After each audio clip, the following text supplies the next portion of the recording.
Bano malayika y'emagombe yabafuuyira dda akagombe naye simanyi bakyakola kikunsi.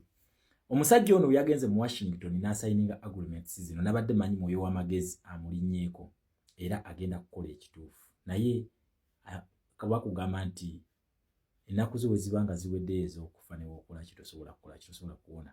Okitegeera ekintu ekyo nga baakamala okusayininga agreement omwami ono azzeemu n'atuuza seneti ya America etudde ku lulwe era bye bino ebisaliddwawo. Nkiddamu bye bino ebisaliddwawo. Sooka owulye vidiyo eno Dennis gye tweyongereyo ne linki ngenda gikuteera wano gw'ayagala okusoma ogenda obyesomereko. Bano abasajja akagombe k'emagombe kaavuga dda. The United States is presence in Congolese territory in support of M23, and we will use the tools at our disposal to hold to account spoilers.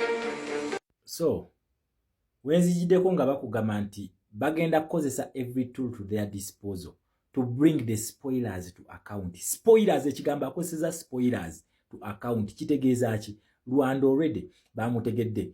Omwami oyo bamaze okusayininga agreement n'endowooza nti okay for the first time agenda kukola ekintu ekyamagezi. Kuba nze nabagamba siri muntu ayagala musayi ate nga nkimanyi nti Kagame ono ne waakola tetasobola kulwanyisa Abamerika bano tasobola. Kubanga ekisooka bano abantu bano nebuuza balina ba presidential advisor, then ba presidential advisor omulimu gwabwe gwaki? Kubanga ndaba ba presidential advisor baba n'abantu ate baagala basuula mu gundi muntu ate yennyini okuba kupya Paul Kagame America emaze okusayininga n'egamba akati yesaba bamuteeke waaja. Nkiddamu yesaba bamuteeke waaja era bamuwadde ultimatum ne bamugamba ajjeyo M23. Bamaze okukakasa nti Kagame ye gundi wa M23 ye commander number 1 wa M23 era America is disappointed in a Washington agreement gye bakoze nti Kagame ono agimenyedde. Kakati bamugambye they are going to use every tool to their disposal. Ekintu kino njagala nawe munnayuganda nti kino ekintu kiraba n'omuto. Bwe tujja ku history ya bino ebintu gye nzize mbagamba, Felix Tshisekedi abadde nga accusinga Kagame okuba nti yali emabega ga M23. Kagame ono ng'abyegaana ebintu bino. Okitegeera ng'abyegaana. Okitegeera abasajja bano baamufumba obwongo kubanga agreement zino ezaasooka baatuula mu Doha. Njagala ojjukire Doha kiriddawa kiri mu ggwanga erya Qatar nti gye bali balina okukolera agreements zino. America n'emala n'ezisazaamu n'egamba nti kati M23 ne gavumenti bagende baba batuule Doha baleete peace. Then Rwanda ne Congo bagende mu Washington. Kagame ekintu kye yalina okukola yalina okusooka n'alemerako n'agamba nti si yali emabega ga M23 wabula Kagame yasayininze endagaano eno. Kati mu kusayininga endagaano eno kitegeeza ki?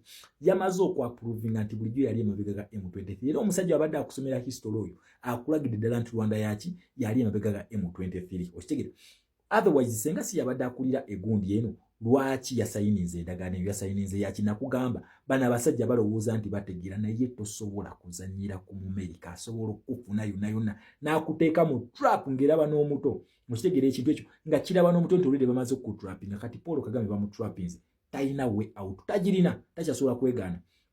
Ekintu kino n'abantu bano baki orchestratinze. Kagame ono bwe bali mu ndagaano awo abaana ba wazalendo n'amagye ga Burundi gagenda ne gakuba eggoma ne gakuba balwana then bano tebawamba. Bwe bamaze okusayininga endagaano eno wazalendo yalumbye Mulenge Mountains muno mwe musingamu abatuusi abangi nnyo abalimu era America ono vidiyo eyo ekyaggwayo vidiyo eyo mpanvu oba ojagala osobola okujja n'enjikuwa mu inbox n'ogiraba n'okola kino ogimalayo. Balina ekigambo kye bakozesezza kye sitaagala kwogera wano nga kibi nnyo.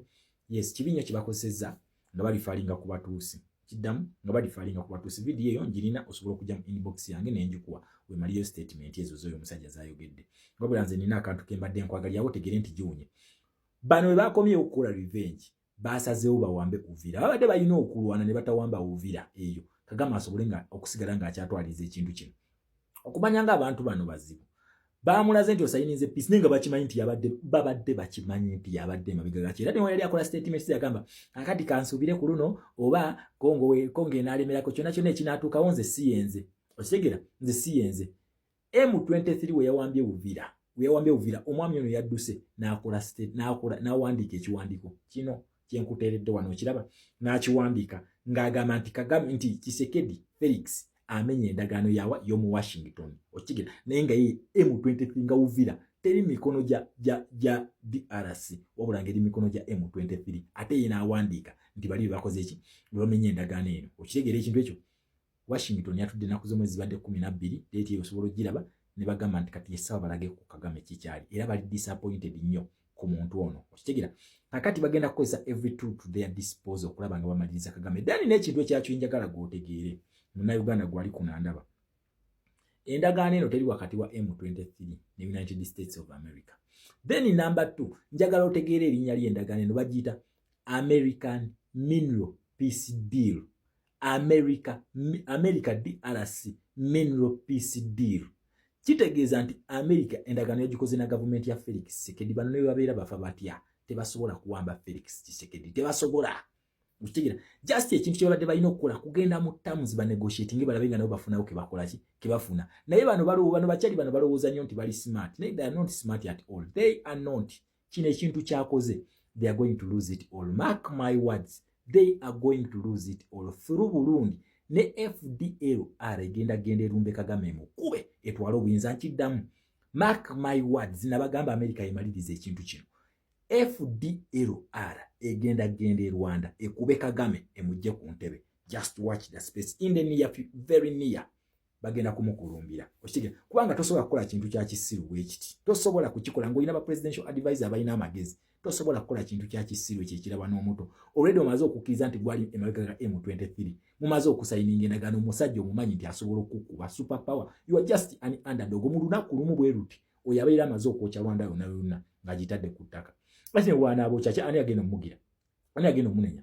Israeli ekuba Palestine eba buli kaseera nekuba n'abaana abato ani yali avunaanye Israeli ne bwe bagezaako okugivunaana Amerika baganja kukuba sanction gwe sirika bano basobola okukeera ku makya ne baga kati Rwanda yonna tugyokya ne bagyokya teri agenda bavunaana kati ono mbwazze mwana bato bakyalinze mbatunuulira n'ogamba kakati ddala bano bategeera lunaku ki.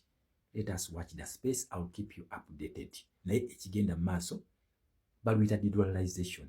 America endagaano gye yasayininga eriwo na gavumenti ya Felix Tshisekedi so si Paul Kagame si M23 security mineral deal America ino tuukiriza endagaano yayo okuprotectinga Tshisekedi kakati M23 has lost it all.